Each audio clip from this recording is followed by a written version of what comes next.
നമസ്കാരം. നിയമസഭയിലെ കന്നി പ്രസംഗത്തിലും കയ്യടി നേടി പാലക്കാട് MLA രമേശ് പിഷാരടി. സാമാജികരെ ചിരിപ്പിച്ചും ചിന്തിപ്പിച്ചും കൊണ്ടാണ് ലളിതമായ പ്രസംഗം പിഷാരടി നടത്തിയത്. പണം കൊടുത്ത് ആരെയും വിജയിപ്പിക്കാനാകില്ല എന്ന് അരിയാഹാരം കഴിക്കുന്ന പാലക്കാട്ടുകാർ തെളിയിച്ച ഒരു വിജയമായിരുന്നു ഇതെന്ന് പ്രതിപക്ഷ ബെഞ്ചിന് മുന്നിൽ വിട്ട് പിഷാരടി പറഞ്ഞു.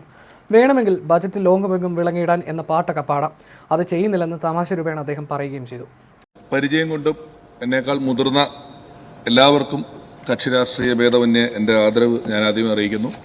കേരളത്തിലെ ഉത്സവപ്പറമ്പുകളിലെയും പള്ളിപ്പറമ്പുകളിലെയും പിന്നീട് ലോകമെങ്ങാടും മലയാളികളുള്ള സ്ഥലങ്ങളിലെല്ലാം ഓഡിറ്റോറിയങ്ങളിലെയൊക്കെ മൈക്കുകളിലൂടെ സംസാരിച്ച എനിക്ക് ഇന്ന് ജനങ്ങളുടെ ശബ്ദമായി ഈ നിയമസഭയിലെ മൈക്കിലൂടെ സംസാരിക്കാൻ അവസരം തന്ന പാലക്കാടുള്ള ജനങ്ങൾക്ക്, ആ ജനങ്ങളുടെ ഇടയിലേക്ക് എന്നെ പറഞ്ഞുവിട്ട പാർട്ടിക്ക്, നേതൃത്വത്തിന്, മുന്നണിക്ക് എല്ലാവർക്കും നന്ദി പറയാൻ ഞാൻ ഈ അവസരം ഉപയോഗിക്കുകയാണ്. സാർ, നന്ദി.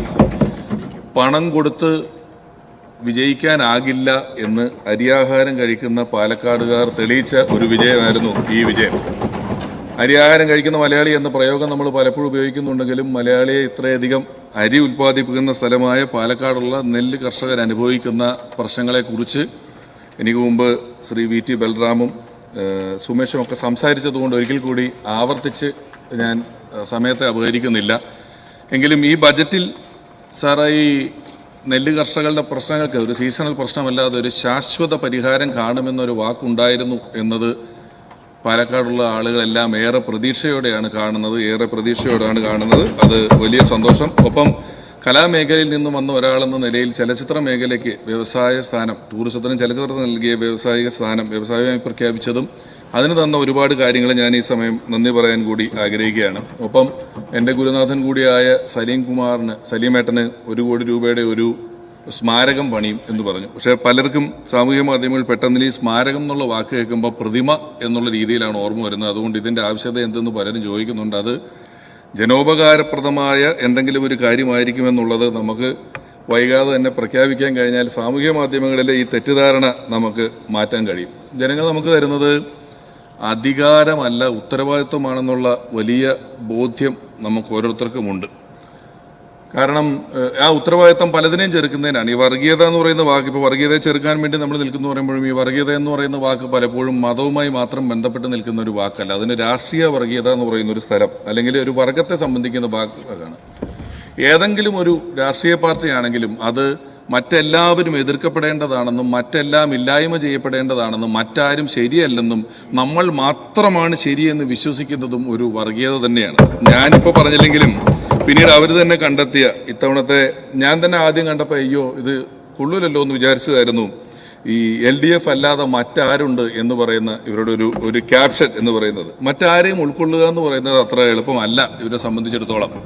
ഞാൻ തന്നെ പാലക്കാട് ജില്ലയിൽ നടന്ന ഒരു പൊതുപരിപാടിയിൽ എൻ്റെ എതിർ സ്ഥാനാർത്ഥിയെ കണ്ടപ്പോൾ അദ്ദേഹത്തെ കെട്ടിപ്പിടിച്ചു. ഒരു UDF-കാരൻ എന്നോട് നിങ്ങൾ എന്തിനാ എതിർ സ്ഥാനാർത്ഥിയെ കെട്ടിപ്പിടിച്ചതെന്ന് ചോദിച്ചില്ല, തെരഞ്ഞെടുപ്പിന് ശേഷമാണ്. ഞാൻ അതിൻ്റെ കമൻറ്റ് ബോക്സ് നോക്കിയപ്പോഴും എന്തിനാടാ ഞങ്ങളുടെ സ്ഥാനാർത്ഥിയെ കെട്ടിപ്പിടിച്ചതെന്ന് ചോദിച്ചു. പിന്നെ എന്നെ ചീത്ത വിളിച്ചുകൊണ്ടിരിക്കുകയാണ് ഒരു പ്രദേശം മുഴുവൻ.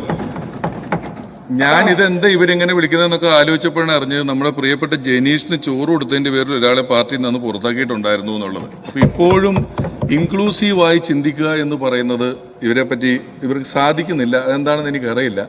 ഇൻക്ലൂസീവായി ചിന്തിക്കാൻ ഇന്ത്യയെ പഠിപ്പിച്ച ഒരു പാർട്ടിയുടെ പ്രതിനിധിയായി നിൽക്കാൻ കഴിയുന്നു എന്ന് പറയുന്നത് എൻ്റെ ഏറ്റവും വലിയ ഭാഗ്യമായി ഞാൻ കരുതുകയാണ്.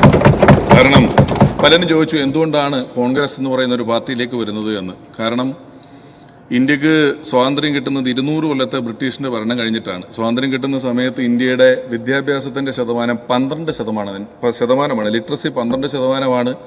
മനുഷ്യൻ്റെ ശരാശരി ആയുസ്, ഇന്ത്യക്കാരൻ്റെ ആയുസ് 35 വയസ്സാണ്. കമ്മ്യൂണിക്കേഷന് യാതൊരുവിധ മാർഗങ്ങളുമില്ല. റേഡിയോ പോലും ഒരു ഗ്രാമങ്ങളിലില്ല. ഭാഷയില്ല, വിദ്യാഭ്യാസമില്ല. മലേറിയയും കോളറയും പോലെയുള്ള വലിയ വലിയ അസുഖങ്ങൾ പിടിച്ചിരിക്കുന്നു. ആ സമയത്ത് ഇന്ത്യയുടെ ഏറ്റവും പ്രാധാന്യം അറിയിക്കുന്ന ലക്ഷ്യം റോഡുകളോ പാലങ്ങളോ ഒന്നും ആയിരുന്നില്ല. ഇന്ത്യ അത്ര വാഹനങ്ങളുമില്ല. ഇന്ത്യയെ നിവർത്തി നിർത്തുക, നേരെ നിൽക്കുക, നട്ടൽ നിവർത്തി നിൽക്കാൻ പഠിപ്പിക്കുക എന്നുള്ളായിരുന്നു. അങ്ങനെ ഒരു ഉദ്യമം ഏറ്റെടുത്ത് 10-50 വർഷം കൊണ്ട് ഇന്ത്യയെ ഹരിത വിപ്ലവത്തിലൂടെയും വ്യാവസായിക വിപ്ലവത്തിലൂടെയും പഞ്ചവത്സര പദ്ധതികളിലൂടെയും നിവർത്തിയ ഒരു പ്രസ്ഥാനം. അങ്ങനെ നിൽക്കാൻ പഠിച്ചപ്പോഴാണ് BJP അധികാരത്തിലെത്തുന്നത്. BJPക്ക് അധികാരത്തിലെത്തുമ്പോൾ കയ്യിൽ മൊബൈൽ ഫോണുമായിട്ടുള്ള ഇന്ത്യക്കാരെയാണ് കിട്ടിയിട്ടുള്ളത്. 200 വർഷം ബ്രിട്ടീഷ് ഭരിച്ച ഇന്ത്യ കോൺഗ്രസിനും 54 വർഷം കോൺഗ്രസ് ഭരിച്ച ഇന്ത്യ BJPക്കും കിട്ടിയതുകൊണ്ടാണ് ഇപ്പോൾ ഈ 10 കൊല്ലത്തിന് മുമ്പ് എന്താണ് ഇവരുണ്ടാക്കിയതെന്നുള്ള ഒരു ചോദ്യം എപ്പോഴും കാണാൻ സാധിക്കുന്നത്. ഈ രാഷ്ട്രീയത്തിൽ അങ്ങനെ പുതിയ ചരിത്ര നിർമ്മാണങ്ങളിലൂടെ അപഖ്യാതി പറഞ്ഞു വരുത്തുന്നതിലൂടെ കോൺഗ്രസ് എന്ന് പറയുന്ന UDF എന്ന് പറയുന്ന ഈ ഒരു പ്രസ്ഥാനം പാർശ്വവൽക്കരിക്കപ്പെടുന്നു എന്ന് തോന്നുമ്പോൾ പാർശ്വവൽക്കരിക്കപ്പെടുന്നവരോടൊപ്പം നിൽക്കുന്നതാണ് ഏറ്റവും നല്ല രാഷ്ട്രീയമെന്ന ബോധ്യമുള്ള എനിക്ക് ഒരു പൗരനെന്ന നിലയിൽ എൻ്റെ പൗരബോധത്തിൻ്റെ ഭാഗമായി ഈ പ്രസ്ഥാനത്തോടൊപ്പം ചേർന്ന് നിൽക്കുക എന്നത് ഏറ്റവും അനിവാര്യമായ കാര്യമായിരുന്നു എന്ന് ഞാൻ മനസ്സിലാക്കുന്നു.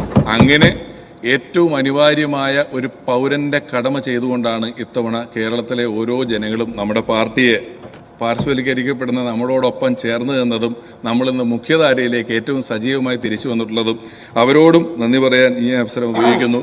ബഡ്ജറ്റിനെ കുറിച്ച് ഉള്ള അവലോകനമാണ്. ബഡ്ജറ്റിനെ കുറിച്ച് ഇനിയും നമ്മുടെ തന്നെ പാർട്ടി അല്ലെങ്കിൽ നമ്മുടെ തന്നെ ബഡ്ജറ്റാണ്. അതിനെക്കുറിച്ച് ഇനിയും ഞാൻ ഒരുപാട് ഇവിടെ നിന്ന് പ്രസംഗിക്കുക എന്ന് പറയുന്നത് ഒരു നല്ല കാര്യമല്ല. വേണമെങ്കിൽ ഇന്ന് ഈ ബഡ്ജറ്റ് ലോകമെങ്ങും വിളങ്ങിയിടാൻ ധനകാര്യമന്ത്രി തന്നെ എന്ന് പറയുന്ന ഒരു പാട്ടിനൊക്കെ സ്കോപ്പുണ്ട്. പക്ഷേ നമ്മളത് ചെയ്യുന്നില്ല. ഏറ്റവും കാര്യമായി തിങ്ക് ടാങ്ക്, ജെൻസി പോലെയുള്ള ഒരുപാട് വാക്കുകൾ മുൻപ് ബഡ്ജറ്റുകളിൽ കേട്ടിട്ടില്ലാത്ത വാക്കുകൾ കേട്ട ഒരു ബഡ്ജറ്റാകുക കൊണ്ട് തന്നെ ഇത് കാലത്തിനൊപ്പം നിൽക്കുകയും കാലത്തിന് മുന്നേ സഞ്ചരിക്കുകയും ഒക്കെ ചെയ്യുന്ന ഒരു ബഡ്ജറ്റാണ്. ഈ ബഡ്ജറ്റിനെ ഞാനും ഏറ്റവും ഹൃദയപൂർവ്വം സ്വീകരിക്കുന്നു, സ്നേഹിക്കുന്നു. കടമ ചെയ്ത വഴിയും അല്ലാതെയും നമുക്ക് ഈ വലിയ വിജയം സമ്മാനിച്ച ജനങ്ങളോട് നന്ദി പറഞ്ഞുകൊണ്ട്, ഉത്തരവാദിത്വം പറഞ്ഞുകൊണ്ട് എൻ്റെ 2 മിനിറ്റ് ഞാൻ ദാനം ചെയ്തിരിക്കുന്നു. അപ്പോൾ ഒരിക്കൽ കൂടി എല്ലാവർക്കും ഹൃദയപൂർവ്വം നന്ദി. Thank you.